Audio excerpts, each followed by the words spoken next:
Sometimes there's time for driving iron and sometimes there isn't. There's also times to play with and against the wind. You've just got to know when it is. I've certainly not done that this year, but as you can see from the video today, I'm starting to make improvements. This is part of my winter plan. I'm going to keep on working on it. Thanks for stopping by the channel. You can subscribe to the channel if you like what you see. Drop us down in the comments how your golf's been this year.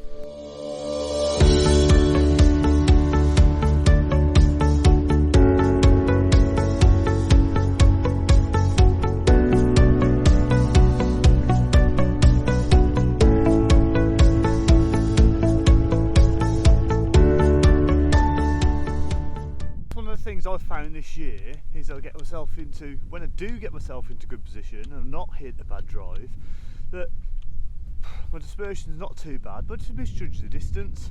Now it probably hasn't helped that I haven't got my rangefinder with me this morning, left it on my tour bag, but as you'll see in a minute, not too bad. I've just left myself a little bit of a chip up the hill, but again, that's something I think I'm going to need to work on in the winter, is making sure I'm hitting my distances that I think my yardages are. So if I think my 9 iron goes 130, how often am I actually hitting 130?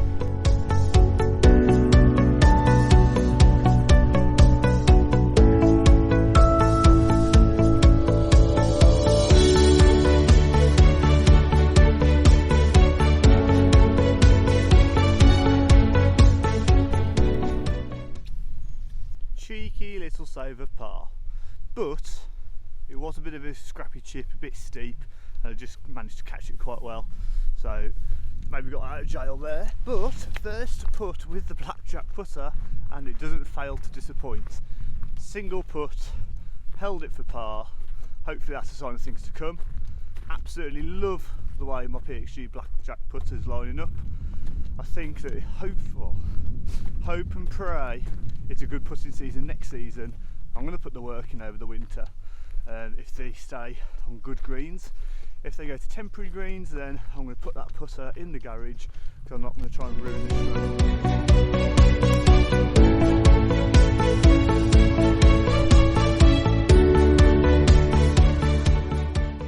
And then what I'm going to do is I'm going to hit driver and see where that leaves me. So I've been conservative so far with 2 irons. Let's see what the driver puts me on this hole.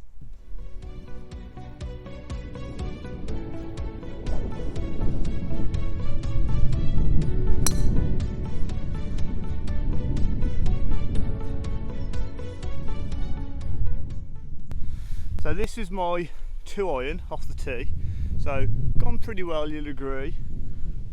About 200 yards, could have gone a bit further, but there's obviously no run. But that is a shot I'm faced with. So the green's only 140 yards away.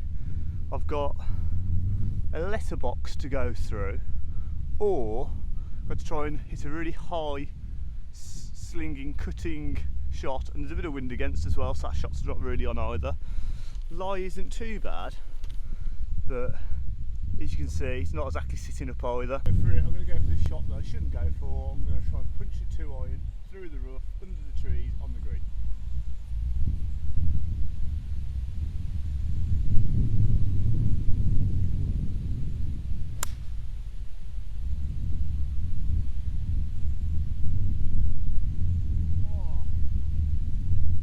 So the proof is in the pudding and the proof is in the eating, and that is where driver has ended up, and that is the look that I've got for my second shot on a par 4.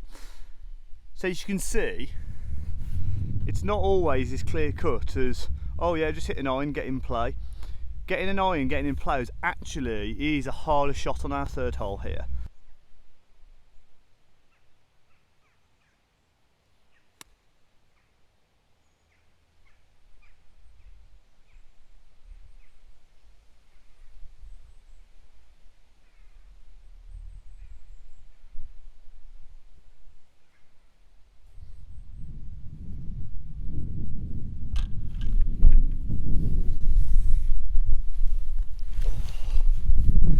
Now again, I've not really hit the best chip in the world there, best pitch in the world, but it's given me like 10 feet for birdie there.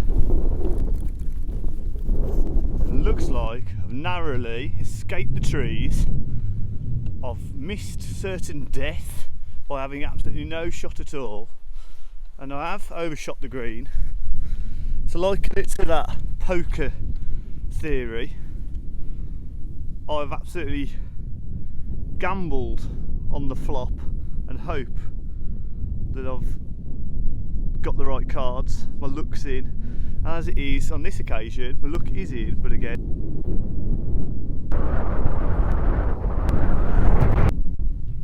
and you can see I've hit a decent shot, but my golf game under pressure, aren't I? I've got that put for a 2 foot par for the white ball, and then for the one I hit an iron off the tee, I've got just over 6 feet for par.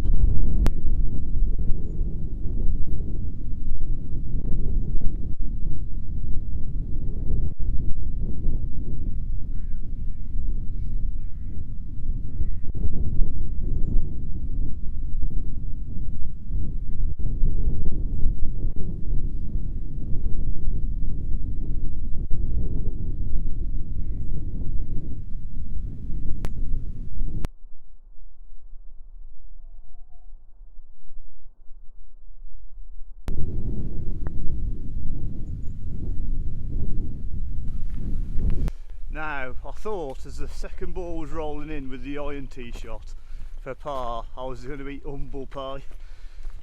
And yes and no. I mean, if the ball hadn't been in the cup, it wouldn't have bounced out, because the ball was going in the hole and did go in the hole until it hit the ball that was in the hole already.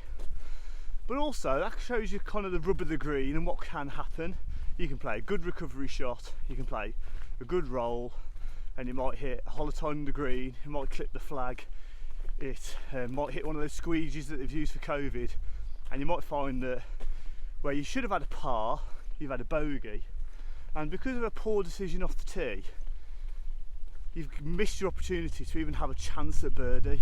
So if you're playing in your monthly medal, or you're playing a practice round, have an experiment. Obviously, if you're in a competition, you can't play 2 balls, but in one competition, play conservatively, one competition, play aggressively, and just see what your results are over those holes. See what plan is best for each hole.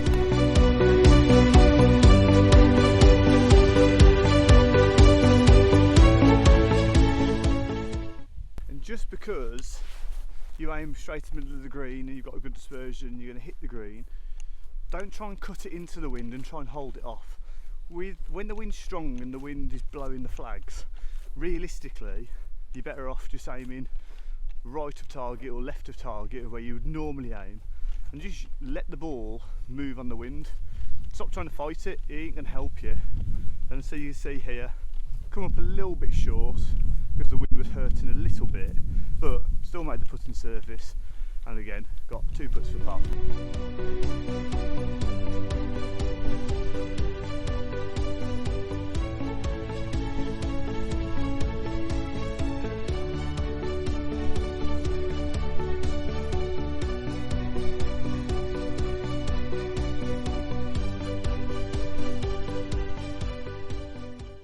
People don't get the scores down. Bad lag putting, bad weight. Spoke about it before. I say in Decade they do talk about what's important, what's not important. One of the things that is most important with putting is your weight of put. Because your weight of put decides on the capture rate of the hole. It also means your proximity to the hole and how successful you're going to be at rolling in the next one. Generally, for amateur golfers, anything outside 4 feet is most likely going to result in missed putts, 3 putts, and a higher score. If it's going left to right downwind, then it's really important that even though I hit draw, I still aim more towards the left. Otherwise, the ball's not going to turn and it's going to go out of bounds. And not to bang on the drum too hard this morning, you've also got to think about it with your drivers. So whatever shot you're playing, if it's anything more than 50 yards, then the wind does become a factor. Now again, general rule of thumb is if it's not affecting the flag, if it's not moving the flag or it's not moving the trees, then the breeze will have minimal effect on most shots, to be honest.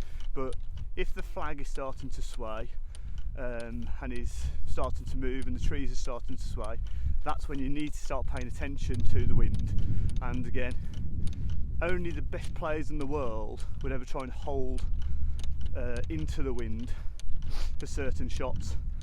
My advice to amateurs, I say even myself, and I sometimes don't follow my own advice, annoyingly, that I play my best golf when I just counter for it moving the ball a little bit more, and rather than trying to do the heroic shot, the shot that's going to be in the shot reel, the highlights, the one that you talk about, you see your mates at the end of the round after you shot a 90. Hit the shot that's high percentage, you've got a better probability of pulling off, and that is allowing for the wind to move the ball left to right rather than hitting your fancy hydro.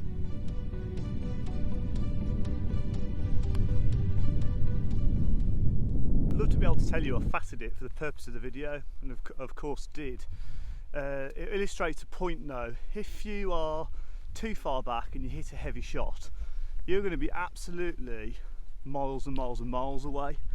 If you have a wedge in and you've got a bit of a downhill approach to the green, so you've got a mound in front of the green, you might actually find it bounces on, it goes pin high, even after that absolute rug carpet of a shot. Just because of the undulations of the hole, you can just get a little away with it a little bit more. Say I've played with people on this hole, a little bit shorter hitters than me, or the 3 wood off the tee, iron off the tee. They're giving themselves 300 yards in. And when I say 300, I actually mean 200. 200 yards in, but look at the complex.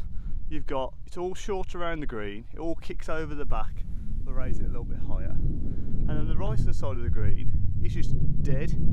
I would not want to hit a 200 yard shot in here, and I can see why some of the seniors play it as a 3-shotter, because it isn't a short hole. It's a longer hole than the yardage plays. You don't really want to be hitting anything low lofted in here. But like I said, if you're a little bit short, a little bit scabby like I can be with wedges sometimes, it'll kick down and still got a birdie opportunity.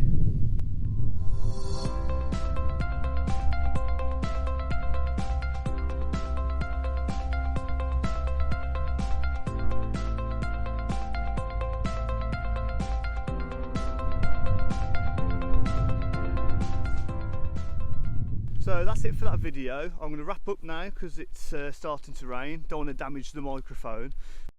If you like what you see, I'm just sharing my journey, I'm just vlogging it really. I'm not saying I'm the best golfer in the world, I'm certainly not. I've had a bit of a poor season, like I was discussing in other videos, with hitting the wrong shots off the tee, hitting driver when I've been wayward on tight holes. Again, like I've shown in this video, sometimes there's time for driving iron and sometimes there isn't. There's also times to play with and against the wind. You've just got to know when it is. I've certainly not done that this year, but as you can see from the video today, I'm starting to make improvements. This is part of my winter plan. I'm going to keep on working on it. Thanks for stopping by the channel. You can subscribe to the channel if you like what you see. Drop us down in the comments how your golf's been this year, and if you can like the video, that'll help show my video to more people in the future.